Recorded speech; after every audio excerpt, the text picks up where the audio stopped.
What's the first thing you should do when you find yourself bogged? Well, the first thing you're going to do in the hierarchy of recovery is really quite simple. You're actually going to make sure the four-wheel drive is in four-wheel drive. That's going to give you a really good chance of getting out if it's not already in four-wheel drive. So the way it's going to work in this vehicle, and obviously every vehicle across the world is different. Some of them you've got buttons on the dash, knobs on the center console. You've probably got Bluetooth, Wi-Fi, whiz-bangeries on your phone that can engage four-wheel drive with some of the vehicles out there. But this is an old Land Cruiser and it's really quite simple. There's a lever there which is engaging high range or low range. We've got a button on the dash which locks up the center differential, so now we can get drive to the front and rear axles, and we've got freewheeling hubs up the front here which lock the axle to the wheel. Once I do all of that, I'm in four-wheel drive and I'm ready to go. So do that and see if the vehicle will get out of the bogging situation. Now we're going to let some air out of our tyres, and this is going to make a significant impact to the amount of traction the vehicle has on the surface. So you say you're bogged on snow or wet grass or a slight muddy surface. You may be at full road pressures and you've just pulled off to the side of the road and got bogged. Bogging doesn't mean that you're up to the door sills in mud or sand or snow or whatever it could be, but every situation is going to benefit from dropping some pressure out of your tyres. And what happens when you drop the pressure out of the tyres is you lengthen the amount of footprint your tyre has on the road, and that gives you traction, and traction is what's going to get you out of a bogging situation. The next thing we want to do is reduce the recovery load.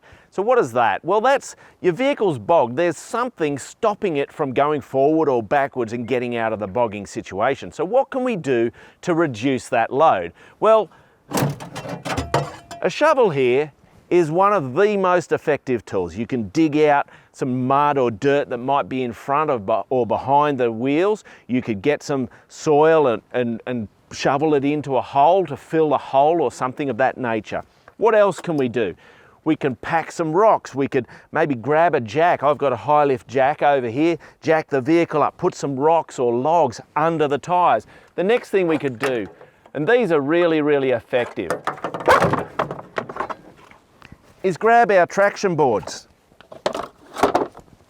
put them down under the tyres, one each side, or if you've got four boards, one under each wheel, and give your tyres some fresh traction to bite into and hook into so they can get the vehicle out. These items now are going to get you out of just about every bogging situation. They are very powerful tools. Now here's the fun part. This is so safe. You can get the kids involved, you can get your wife involved if she's not already leading the charge, whatever you need to do, but it's a really safe way to get the vehicle out of the bogging situation. Obviously, you're going to use whatever you can on hand to pack under the tyres if you can jack the vehicle up. But logs and so on, in muddy situations, they'll provide you with height, but they don't provide much in the way of traction. So they can or may not help you out. The other issue is, depending on the type of bogging situation, they can actually flick up under the vehicle and cause you grief there as well. So always consider very carefully using logs and timber when you're doing a recovery. It can be a helpful tool, just have that in mind.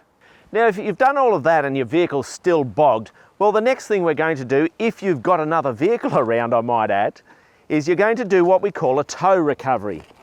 Now, this is a very similar recovery method to a kinetic or snatch recovery, but it is vastly different, and you can actually use different equipment. So this is a kinetic recovery rope. It's actually stretchy, and it's a very cool device, but you can use it as a tow rope or in this recovery method called a tow recovery. The way this method works is you're going to take the vehicle, you're going to pull all the slack out of the rope, and then you're just going to drive away very slowly and use the traction from the tyres only to provide power to the bogged vehicle. So again, it's a very safe sort of recovery. It's very controlled. If something's not going right, it's easy just to put the clutch in or stop accelerating if you're in an automatic, and all of the power is reduced to zero. Now, because the amount of force your vehicle can generate when it's using the traction from the tyres alone, that force is so low you can actually use other devices when you're doing a tow recovery only. Not a kinetic recovery, a tow recovery. You could use chain, you could use wire cable, you could use rope. As long as they're in good order and up to the task, they're going to be suitable in a tow recovery only. Have I made that point? Tow recovery only for those other items. All the points in the hierarchy of recovery to this point have been really quite safe. Even the tow recovery is considered a relatively safe procedure. Now we are going to step it up a little bit, and that is a winch recovery. Obviously, not everybody has a winch on the front of their vehicles, and there's numerous different solutions for winching. But I've got a winch on the front of the race car, lucky me. And this is a little bit above standard, but it's a good example of a winch, and it can do winch recoveries. Now, the beauty of a winch is this. It's got a couple of inbuilt safeties, if you will.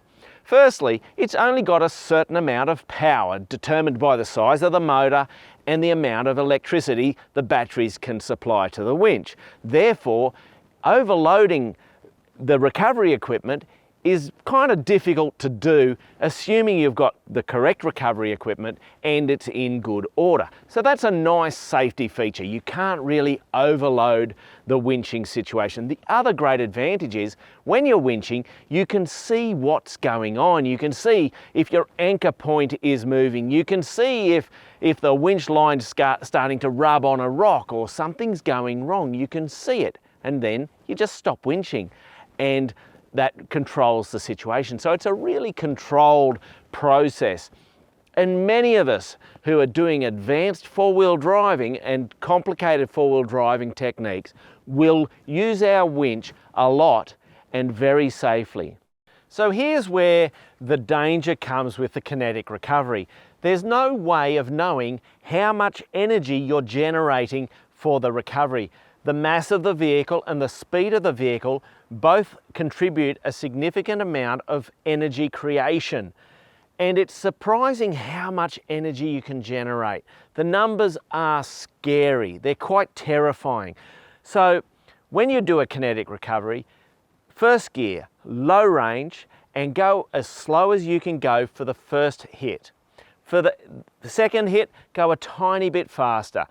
And then get out, check the gear, make sure everything's working and okay. Can you reduce the recovery load again? And then go for a third hit or a fourth hit.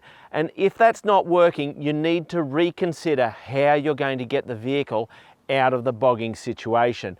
But resist the temptation to just keep endlessly increasing the amount of speed that you apply to the recovery situation, because something will go wrong. So the hierarchy of recovery: make sure you're in four-wheel drive, air your tyres down, then we're going to pack rocks, use the shovel, we're going to use traction boards, anything we can do to have a great family time getting the vehicle out of the bogging situation. Then we're going to do that tow recovery, we're going to look at the winch, and lastly, we're going to consider a kinetic recovery. Let us know in the comments down below whether I've changed your mind and whether you're going to start approaching recoveries differently, and maybe the kinetic recovery is not at the top of your list anymore. I'm Mad Matt, stay safe on the trails.